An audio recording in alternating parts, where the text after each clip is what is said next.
Nasa daan kasi ako, naglalakad. Tahimik ng kapaligiran. 6:05 mga ka-all goods. Ba, halos ang dilim pa. Halos wala kang masalubong. Alam mo yung turut. Ganito talaga. Pag malapit na naman ang snow season. Aray ko! Hindi, maaga kasi ako naglakad mga ka-all goods. Alas 7 kasi yung pasok ko. So, kaya maaga akong lumabas kasi maglalakad pa tayo. Grabe, ang dilim, no? Nagbabago kasi yung oras pag ganitong winter na. At ako'y medyo nilalamig-lamig mga ka-all goods, no? Tahimik. First Sunday ng October. Today is Sunday mga ka-all goods. Yun. Sensya na kayo, magalaw yung camera ko kasi naglalakad po ako. Kumusta mga araw nyo? Grabe ang tahimik ng lugar. Alam nyo ba mga ka-all goods, ayaw ko ng pag-usapan ng TRC. Kasi marami nang nagko-content yan dito sa Poland. No? And shout out nga pala sa mga nagko-content yan dito sa Poland. No? Pero pag may tanong naman kayo, pwede naman natin sagutin yan mga ka-all goods. Swertehan lang naman talaga rito sa Poland mga ka-all goods. Kahit isang bansa naman talaga, swertehan pag nakapasok ka sa trabaho. Depende nga lang sa iyo yan kung paano maaalagaan yung swertehan talaga.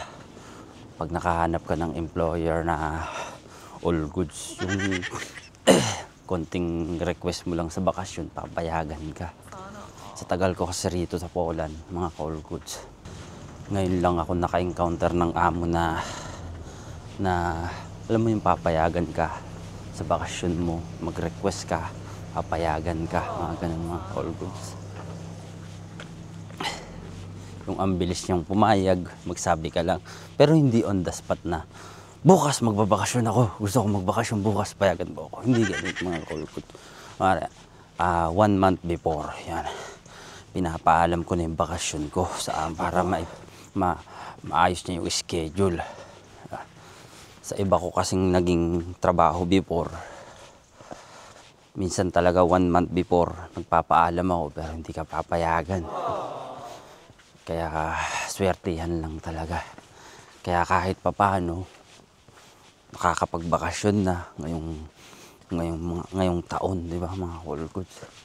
Kaya swertihan lang. Iba kasi na mga nakilala ko dito, gusto magbakasyon kahit mga 3 days, yung iba hindi papayagan. Biglang cancel off, yung ganun. Cancel vacation. Hindi ko naman nila lahat, yung iba lang naman mga ka-all goods. Patingin-tingin kasi ako sa likod. Mahirap na eh. Although safe talaga ang Poland. Pero syempre, maging alerto pa rin tayo. Kaya mas maganda na yung nag-iingat. Pero bago lang naman ako dito sa trabaho ko. Sa bago kong trabaho, sa bago kong mag-iisang taon. Oh, actually pala, 1 taon na ako this October sa kanya. Sa 1 taon ko sa kanya, nakapagbakasyon na ako ng 2. Okay, nung una pinayagan niya ako, nagpunta kami sa Paris at saka sa Barcelona. Ayun yung una kong paalam. Tapos ngayong buwan na to, ayan, nung last month sa Switzerland at saka sa Italy. Ayun yung kagandahan sa amo ko. Kahit konti lang kaming staff, na ma-manage niya yung schedule para makapagbakasyon. Kasi yun naman talaga yung nasa Polish law. Polish law na naman. Ito, ayaw kong pinag-usapan yung Polish law na yan. Okay. Anyway, saka na natin yun pag-usapan. Makaka-stress yung Polish law na yun. Kasi yung ibang agency rito, hindi talaga sumusunod sa Polish law. Oh, yun eh. Oh, kaya swertihan lang talaga. Siyempre, pasalamatan natin si partner. Siya kasi yung nagpaplano niyan eh. Yun. At nag-o-organize, kaya nakakapag-bakasyon kami. Pero kung hindi rin kay partner, hindi rin naman ako makakapagbakasyon. Yung labas ng Poland, yung mga all goods. Siyempre sa gastos, hati kami niyan. Hati kami, yun. Kung ano yung kasya, pagkasyahin. Kung ano yung hindi kasya, pagkasyahin. At syempre, tipid-tipid pag nagbabakasyon talaga mga ka-all goods. Kung ano yung kayang i-budget, i-budget.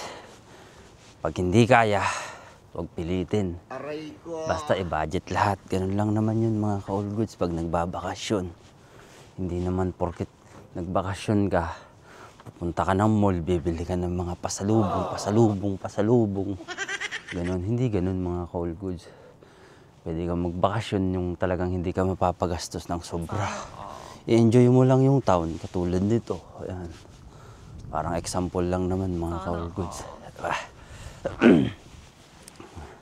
Malamig na naman talaga mga ka-all goods. Pasensya na kayo, medyo sinisipon tayo at saka minamalat na naman kasi dahil po sa weather, nagbago na talaga yung weather pag ganitong October. Sa likod kasi ako dumaan Kasi pag doon ako dumaan sa may harap, pag ganitong Sunday, ay, as in, marami kang masasalubong na lasing Minsan, pagtitripan ka pa nila. Pero hindi ka naman yung pagtitripan na susuntukin ka nila, huholdapin ka nila. Yung alam mo yung sasabihin na, bakit ang sama mong tumingin? Yun. May problema ka. Ganon. Hindi naman po ganun dito sa Poland, mga ka-all goods. Ito lang yung nagustuhan ko sa kanila, sa mga taong nakainom na may tama na talaga ng sobra ng alak. Control kasi nila yung sarili nila dito mga ka-all goods. Pag nakainom talaga sila. As in, minsan may masasalubong kang gewang na ganun dito. Ganun. Pero hindi ka talaga nila pagtitripan. Yun yung kagandahan dito mga ka-all goods. As in, yung alak dinadala sa tiyan, hindi sa utak. Tayo mga Pilipino kasi, hindi ko naman nila lahat. Yung ibang mga Pilipino kasi pag nakainom, dinadala sa utak, hindi sa tiyan Alam mo yun mga depende pa rin talaga yun sa tao Yun lang yun mga ka-all goods.